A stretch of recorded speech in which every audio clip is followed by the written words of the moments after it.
Hey guys, welcome back for another video. What we're going to do today is we'll be looking at our potential upset alert picks for all of our Week 11 2024 college football games. So these are the games in the top 25 where the favorite team needs to potentially be on upset alert. I'm not saying that they're going to lose, but there's a high probability, a good possibility that they might be upset this coming Saturday. Make sure to hit that like button. Make sure to subscribe. If you have any comments about these games or anything else, please drop them below and I will respond. Every week we go over every single college football game, and we also do the same thing for every NFL game as well.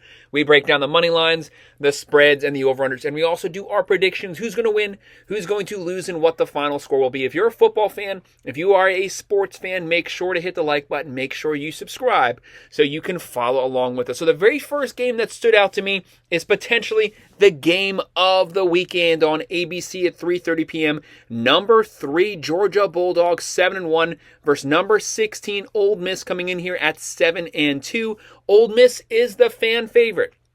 53.9% chance to win this game, but it's actually the Bulldogs who are the Vegas betting favorite. 2.5-point favorites. The over in here is 54.5. Georgia, they are a team that plays up to or down to their competition, whatever the game is. They've had their best games versus the best teams they played, Texas and versus Clemson.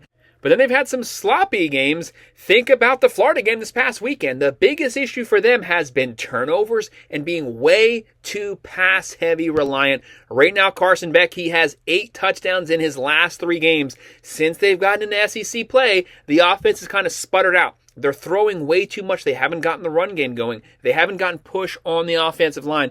Push on the offensive line would then open up some play action, hopefully get some guys wide open down the field. They're relying way too much on Beck. Right now, they're averaging 33.1 points a game. Beck is closing in on 2,400 yards, 17 touchdowns. He has 11 picks right now through their first 8 games. That's not going to cut it, especially as you need these games more and more. They have 1 loss, 2 losses. That won't knock them out of playoff potential, but it probably would knock them out of potentially the SEC championship. But if they drop a 3rd one, they could completely miss the playoffs. You don't even want to take that chance. You want to continue to win these games. 2 losses, you're still in, but all these games matter a lot right now. They are throwing for 307.4, running for 132.3, which is actually a lot lower than the last couple of years. Georgia's been built on their line, their run game, and their defense. Right now, the line's not getting pushed. The run game is not generating yardage. Defense is giving up 17.3. That's great. That's a top 20 defense, but it's not as good as typical Georgia years, but it's still national championship caliber. And you have Ole Miss there. Lane Kiffin's team, they've already dropped 2 games, 2 in-conference games. To me, they're out of the running for the SEC championship, barring complete disaster these last couple weeks. But if they win out and finish 10-2, a 10-2 team out of the SEC will make the playoffs. But if they drop 3, you don't want to take the chance of being a 9-3 team because you're an outlier team. So you need a lot of chaos in order to make the playoffs. They need to win out. Everything is still in front of them, but you got to take it game by game. Jackson Dart closing in on 3,200 yards, 21 touchdowns, 3 picks. They're averaging 42.1. They're throwing for 387.6, running for 178.3, averaging just under 600 yards of offense. They have a top 5 defense in the country, giving up 13.2 points a game, only 82 yards on the ground. Georgia's struggling running the ball. Ole Miss is going to make that even more difficult. They have a great defense. They have a good defensive line. For Georgia, they have Beck, Etienne Smith, and for Ole Miss, one of the best 1-2-3 punches, Dart, Paris Jr., Trey Harris. If Trey Harris is fully healthy, he's a top 5 wide receiver. I'm calling upset here right off the bat. I have Ole Miss winning this game 30-27, going with the plus 2.5, and I'm going with the over. However, it's a 50-50 one. I'm not necessarily confident in that. I'm not going to bet on this game, but I think there's a high probability of an upset here.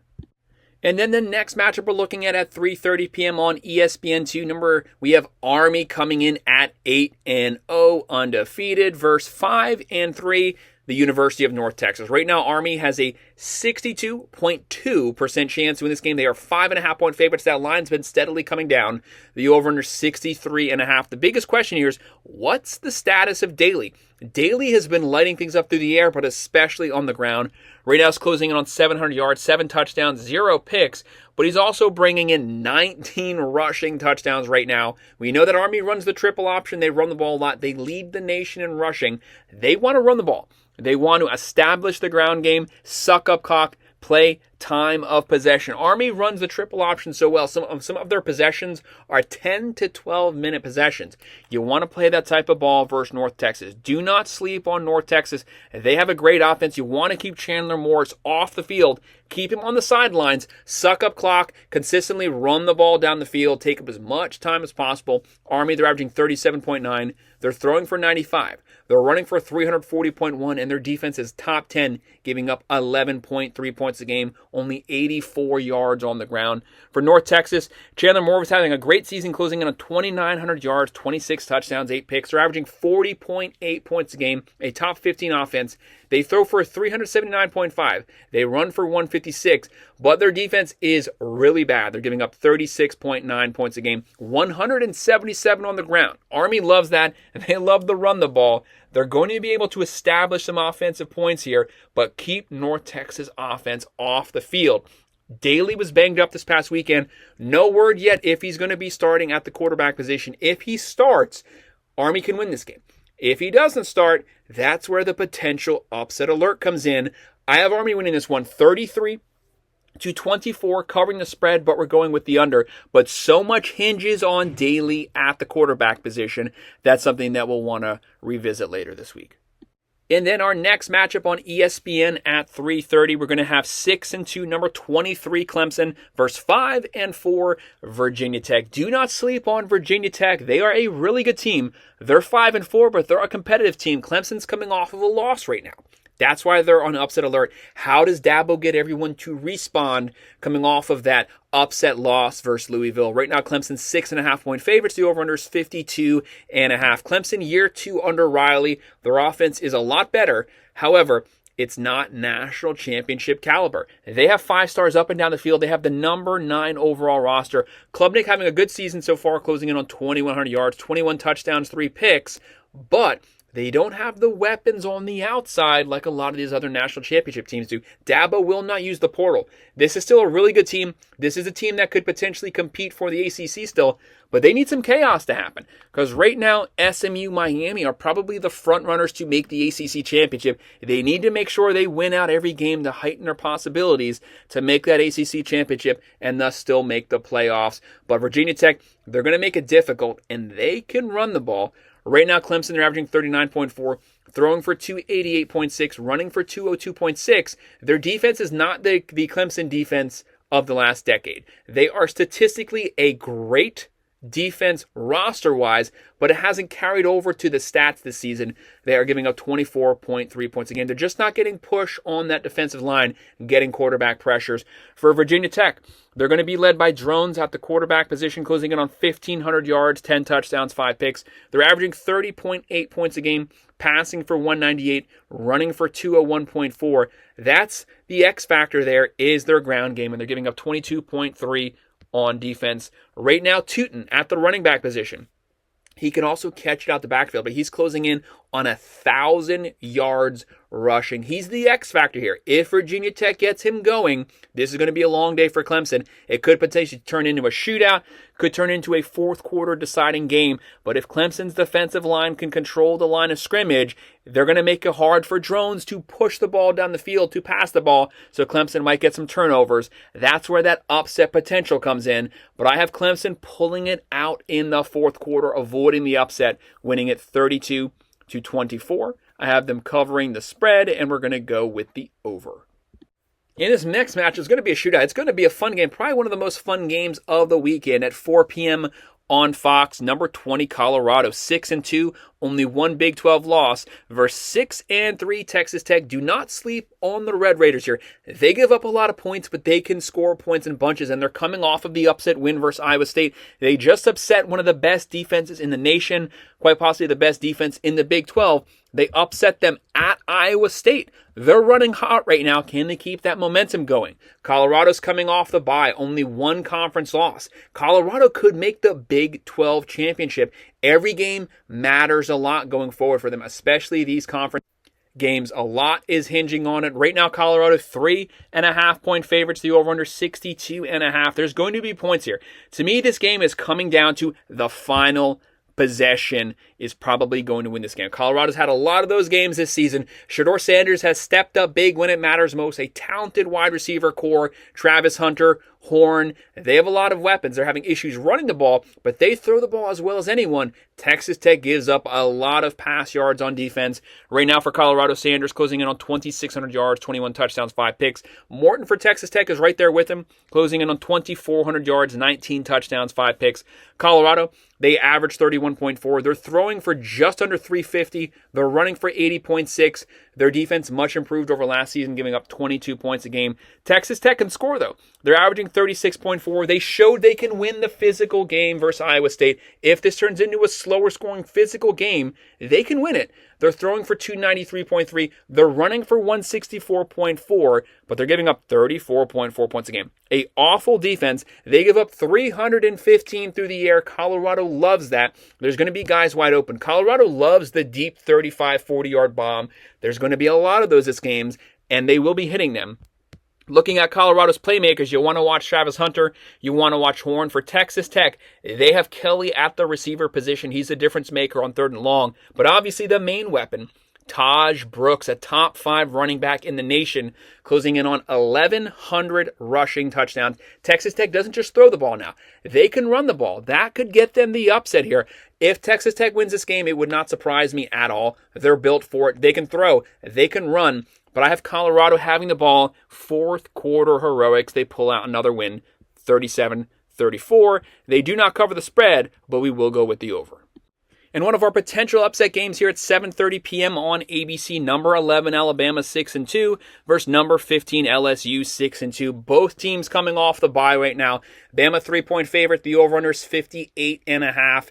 Bama has a 59.8% chance to win this game. This is going to be an interesting game here. Both teams have 2 losses. Both teams are still in the running potentially for the SEC championship and a playoff spot. Whoever loses this game is a 3-loss team. You're probably out of the running for the playoffs. This is Kalen DeBoer versus Brian Kelly. Who could knock the other team out of the playoff running? There's a lot resting on this game. Bama's the favorite right now. They're led by Jalen Milroe, who's closing in on 2,000 yards, 13 touchdowns, 6 picks.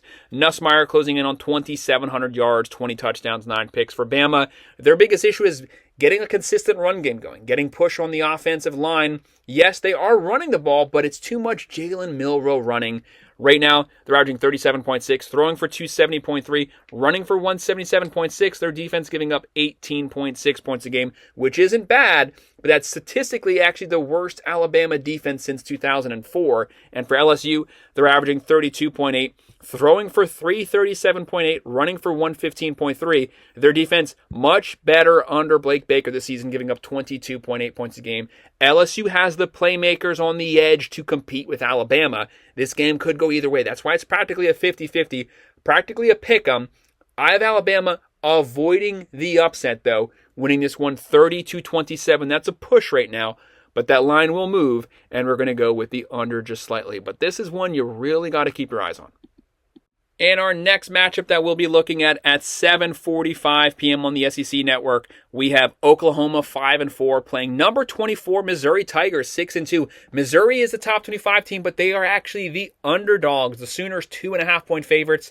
The over-under here is 41.5, and Missouri has a 59.2% chance to win this game. This is going to be an interesting game here. The reason it's going to be an interesting game is there's a lot hinging on who's going to be playing quarterback for both teams. For Oklahoma, Haskins. Jackson Arnold has played a lot better recently, closing in on 1,200 yards, 12 touchdowns, 3 picks.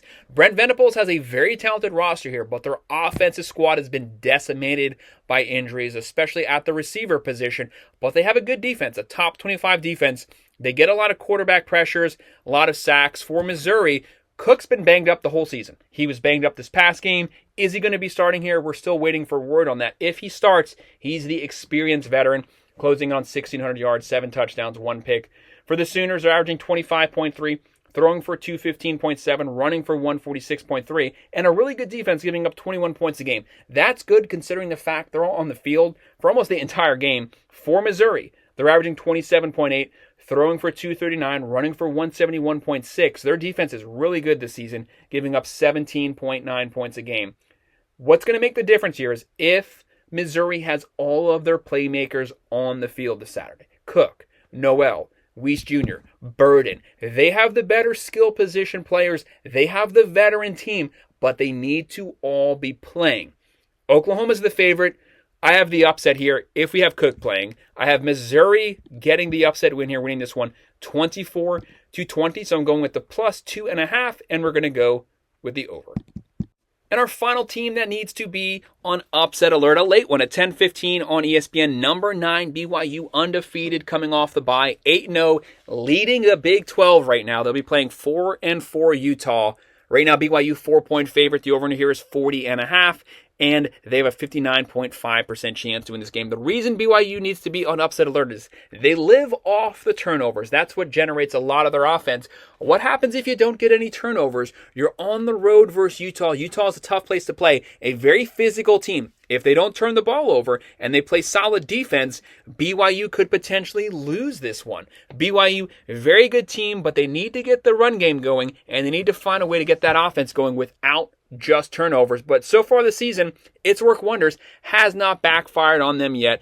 Right now, they're led by Retzlaff, closing in on 1,900 yards, 18 touchdowns, 7 picks. Utah, Cam Rising, never let that guy on the field again. He's a jinx. They're going to be going with Isaac Wilson, closing in on 1,300 yards, 8 touchdowns, 8 picks. Thankfully for BYU, Wilson does turn the ball over, so they might be able to get some picks here. BYU, they're averaging 35.1, throwing for 249, running for 168.5. Some of that's been Retzlaff, but the running back room is starting to step up, and their defense is giving up 19.6. Utah, very physical team, but a very bad offense. They average 22.8.